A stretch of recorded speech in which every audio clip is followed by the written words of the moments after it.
बिस्मिल्लाहिर्रहमानिर्रहीम। अस्सलाम वालेकुम स्टूडेंट्स। लास्ट क्लास में जो मैं आपको पढ़ा रही थी वो था sampling and non sampling error. आज का जो नेक्स्ट आपका जो टॉपिक है वो है सैम्पलिंग टेक्निक्स क्या होती है।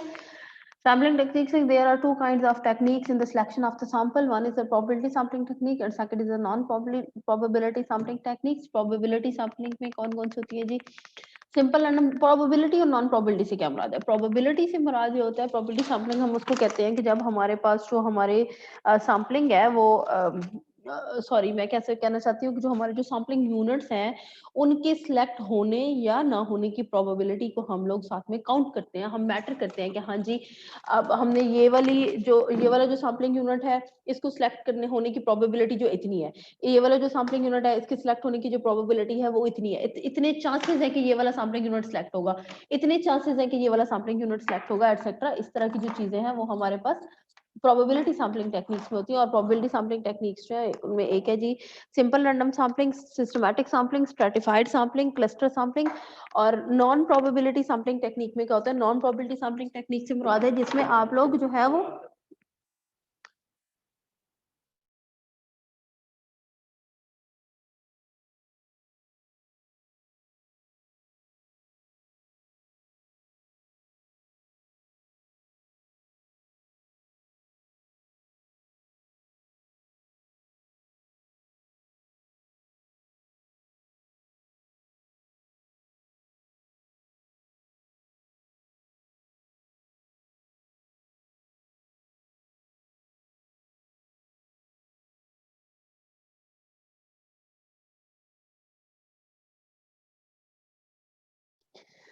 जी नॉन प्रोबेबिलिटी से मुराद ये है कि जब आप सैम्पलिंग यूनिट की प्रोबेबिलिटी को जो है वो मैटर नहीं करते। सैम्पलिंग यूनिट की प्रोबेबिलिटी को मैटर ना करने का मतलब ये है कि देखिए जी अगर आप कन्वीनियंस सैम्पलिंग यानी जहां से आपको मिलेंगे आप वहीं से सैंपल्स कलेक्ट कर लेंगे।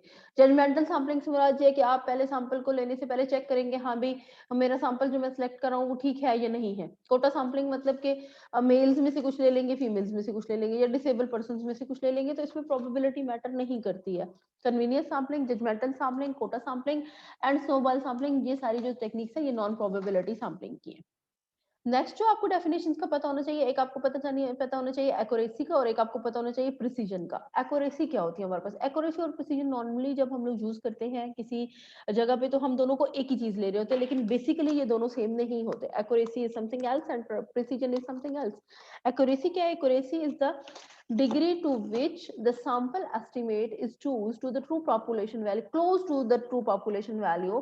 Maximum accuracy is obtained when estimate equals to the true population value. यानी जो आप लोग sample choose कर रहे हैं उसका जो estimate है, sample estimate है या sample statistic है वो true population parameter के बिल्कुल करीब है। यानी आप कह सकते हैं कि जो sampling error है that is zero, sampling error मौजूद नहीं है, तो इसका मतलब है कि आपके जो सैम्पलिंग प्रोसेस है उसके अंदर एक्यूरेसी है, एक्यूरेट सैंपल्स आप लोगों ने चूज किया है, या एक्यूरेट सैम्पलिंग प्रोसीजर जो है वो सिलेक्ट किया गया है।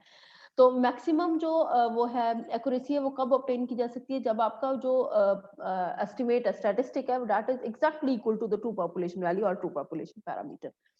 और प्रिसीजन से क्या मुराद है? The variability of the sample estimate in repeated measurement across the different sample.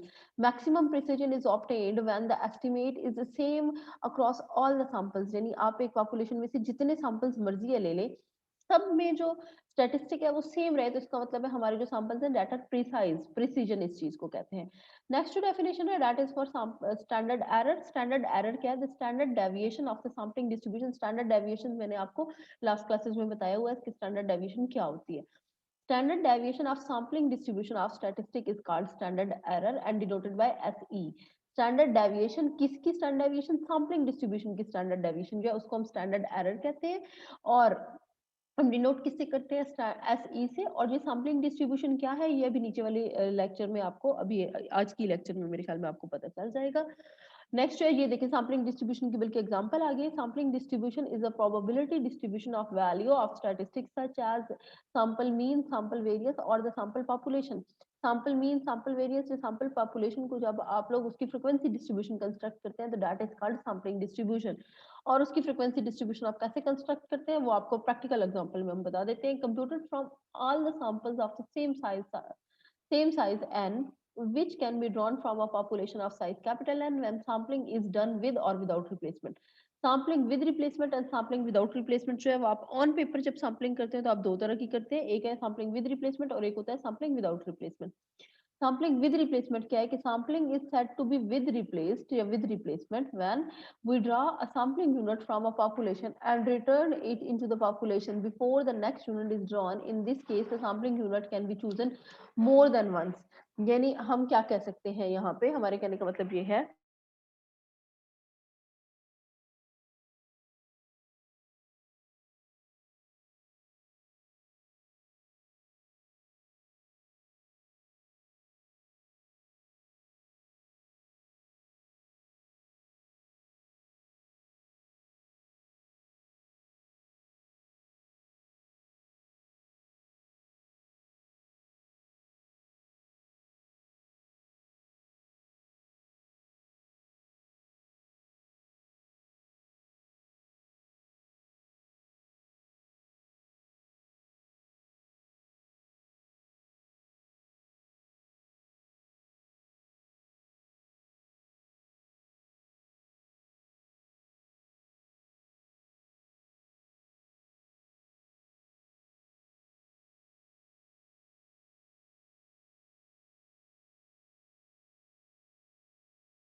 जी, हम कर रहे थे sampling with replacement. Sampling with replacement का मतलब ये है कि जब आप सैंपल्स, आपने एक सैंपल चूज किया और दोबारा रिटर्न टू द पॉपुलेशन, उसे पॉपुलेशन में शामिल कर दिया और फिर अगला सैंपल चूज किया। मेरे कहने से मुराद कुछ यूं है कि देखिए जी, आपकी क्लास में से किसी एक बच्चे से मैं एक क्वेश्चन करती हूँ और क्वेश्चन करने के बाद मैं उस बच्चे को उधर ही बिठा देती हूँ क्लास के अंदर ही और अगला सवाल कर लेती हूँ, तो बहुत ज्यादा चांसेस है कि अगली दफा फिर मैं उस बच्चे को उठा लूँ। ठीक है, यानी वो सैंपल जो है वो रिप्लेस हो रहा है।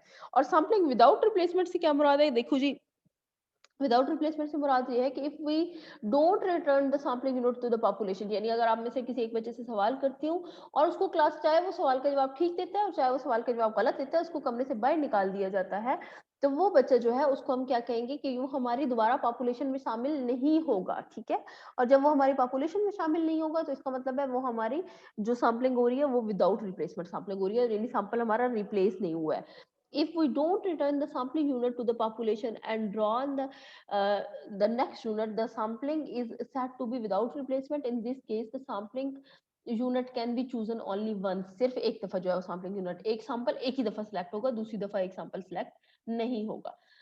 नेक्स्ट है जी sampling distribution of sample mean. ये सिर्फ डेफिनेशन है, बाद में जब मैं आपको इसको प्रैक्टिकली कराऊंगी तो आपको इन चीजों की समझ आ जाएगी।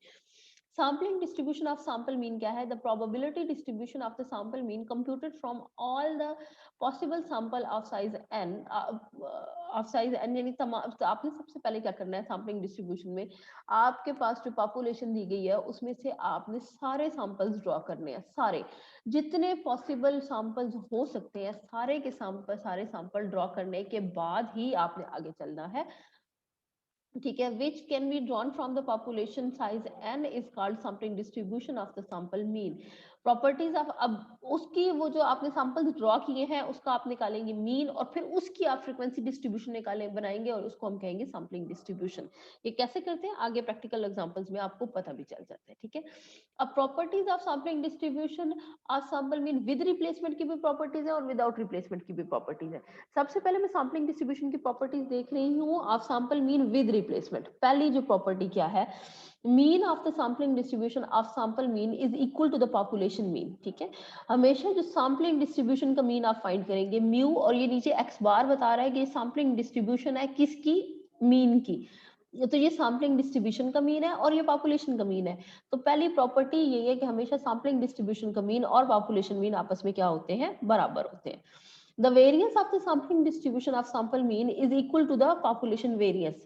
जो सैम्पलिंग डिस्ट्रीब्यूशन का वेरियंस होता है वो बराबर होता है population variance divided by sample size. Population variance भी फाइंड करेंगे, सैम्पलिंग डिस्ट्रीब्यूशन का वेरियंस भी फाइंड करेंगे, और ये तब इक्वल होंगे जब आपका सैम्पलिंग डिस्ट्रीब्यूशन का जो वेरियंस है वो population variance divided by sample size यानी स्मॉल एन के क्या होगा, बराबर होगा।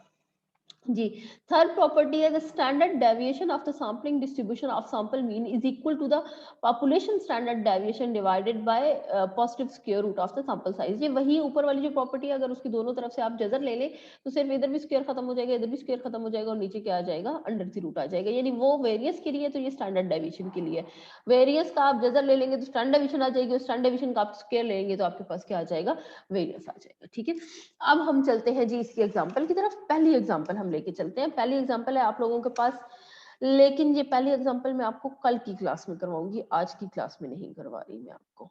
इंशाल्लाह ताला ये कल की क्लास में देखते हैं हम लोग।